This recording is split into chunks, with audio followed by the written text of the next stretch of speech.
Hello everyone, मैं हूं doctor शिखा और आपका स्वागत है मेरे यूट्यूब चैनल पे। यौन रोग यानी कि एसटीडी जो होते हैं ये बहुत कम लोग इसके बारे में बात करना पसंद करते हैं। कई लोग ऐसी बातों को इग्नोर कर देते हैं और इन्हीं सब वजह से लोगों को इसके बारे में जानकारी नहीं होती है। ये यौन रोग क्या होते हैं, किस तरीके के होते हैं, क्या लक्षण पाए जा सकते हैं और क्या इनका इलाज है भी या नहीं, और क्या क्या हमें प्रिकॉशन लेनी चाहिए इन सब चीज़ों में। तो आज हम इसी विषय पे इस वीडियो में डिस्कशन करेंगे। ये वीडियो बहुत ही इन्फॉर्मेटिव होने वाली है, तो इसे अंत तक ज़रूर देखें और ऐसी और इन्फॉर्मेटिव वीडियोस के लिए मेरे चैनल को सब्सक्राइब करिए ताकि टाइम टू टाइम नोटिफिकेशन जो है नई वीडियो की आपको मिलती रहे। ये वीडियो पसंद आए तो इसे लाइक और शेयर करना ना भूलें। तो चलिए स्टार्ट करते हैं।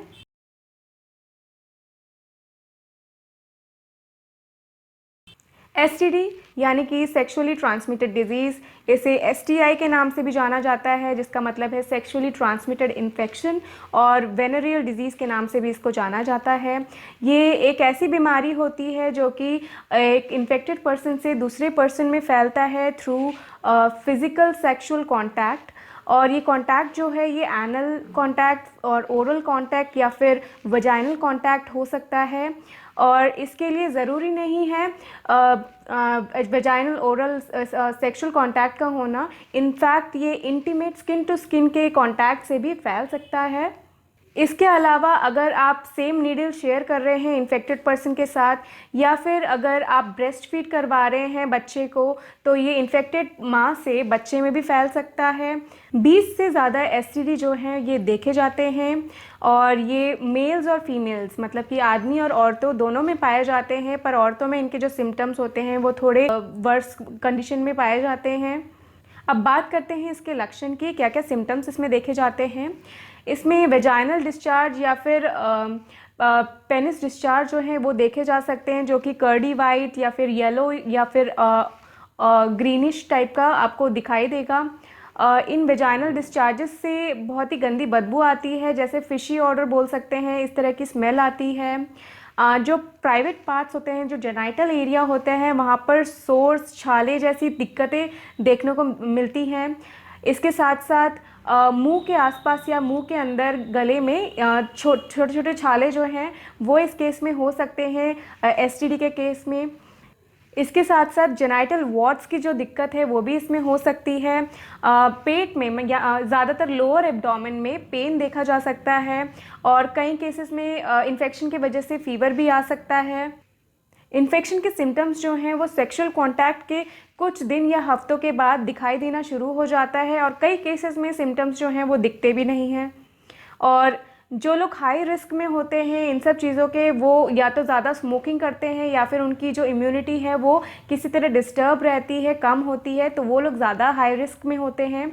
अगर ये एसटीडी जो है ये ट्रीट नहीं किया जाएगा तो फिर ये आगे जाके गंभीर बीमारी में भी बदल सकता है। इसमें इनफर्टिलिटी के चांसेस बढ़ जाते हैं, मिसकैरेजेस के चांसेस बढ़ जाते हैं और साथ ही साथ ऑर्गन डैमेज के चांसेस होते हैं और यहाँ तक कि डेथ भी एक कारण, इसका आउटकम होता है अगर इसको अच्छे से ट्रीट नहीं किया जाए तो। 20 से ज़्यादा ऐसे सेक्सुअली ट्रांसमिटेड डिजीज़ हैं वो देखे जाते हैं।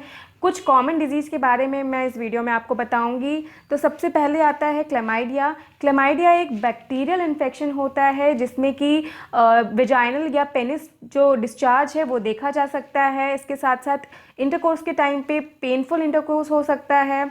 इसके साथ जो टेस्टिकुलर पेन है वो मेल्स में देखे जा सकते हैं। ये इन्फेक्शन जो होता है ये अर्लियर स्टेज यानी कि शुरुआती स्टेज में पता कर पाना, डिटेक्ट कर पाना बहुत मुश्किल होता है। अगला इन्फेक्शन जो है, कॉमन इन्फेक्शन देखा जाता है वो गोनोरिया होता है। गोनोरिया एक बैक्टीरियल इन्फेक्शन होता है और ये सेक्सुअल कॉन्टैक्ट के एक्सपोजर के 10 दिन बाद इसका जो सिम्टम्स हैं वो देखने को मिल सकते हैं।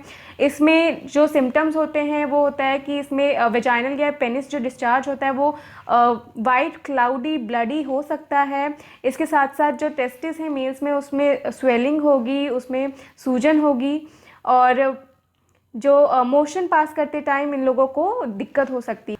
अगला कॉमन जो एसटीडी देखा जाता है वो है ट्राइकोमोनियासिस। ये जो बीमारी है इसमें जो मेल्स हैं उनका यूरिनरी ट्रैक्ट जो है वो इन्फेक्टेड होता है और जो फीमेल्स हैं उनमें वेजाइनल इन्फेक्शन जो है वो देखा जाता है।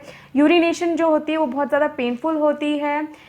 इसके साथ साथ जो डिस्चार्ज हैं वो देखे जा सकते हैं इसमें, और डिस्चार्ज से फिशी ऑडर यानी कि गंध जो होती है, स्मेल जो होती है वो इसमें देखा जाता है। अगला एसटीडी जो बहुत कॉमन देखा जाता है वो है HIV, ह्यूमन इम्यूनोडेफिशिएंसी वायरस। ये जो वायरस होता है ये जो इंसान होता है उसकी वायरस, बैक्टीरिया, पैरासाइट किसी भी इन्फेक्शन से लड़ने की जो बॉडी की क्षमता होती है उसको ये कमज़ोर कर देता है। अगर इसे नहीं ट्रीट करा जाता तो फिर ये आगे जाके एड्स जैसी घातक बीमारी में तब्दील हो जाता है। इनमें से कुछ बीमारी जो हैं वो ट्रीटेबल हैं यानी कि उनका इलाज है, और कुछ ऐसी बीमारी हैं जो कि इलाज जिनका नहीं होता है।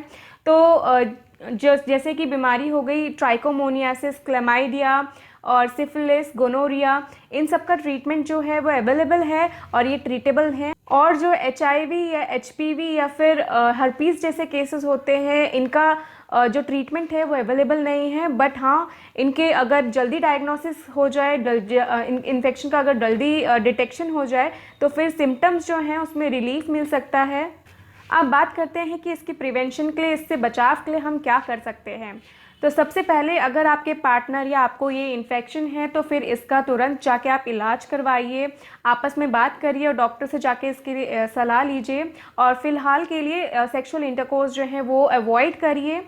सेकेंड है कि अगर आप सेक्सुअल इंटरकोर्स करते हैं तो कॉन्डम का यूज़ ज़रूर करिए। ये एक ऐसा कॉन्ट्रासेप्टिव मेथड है जिससे कि कई इन्फेक्शन से बचाव होता है, साथ ही साथ जो अनवांटेड प्रेगनेंसी है वो भी इसमें नहीं होती है। थर्ड है, आप जब भी सेक्सुअल इंटरकोर्स करते हैं तो उससे पहले और बाद में अपने हैंड्स को अच्छे से वॉश करिए।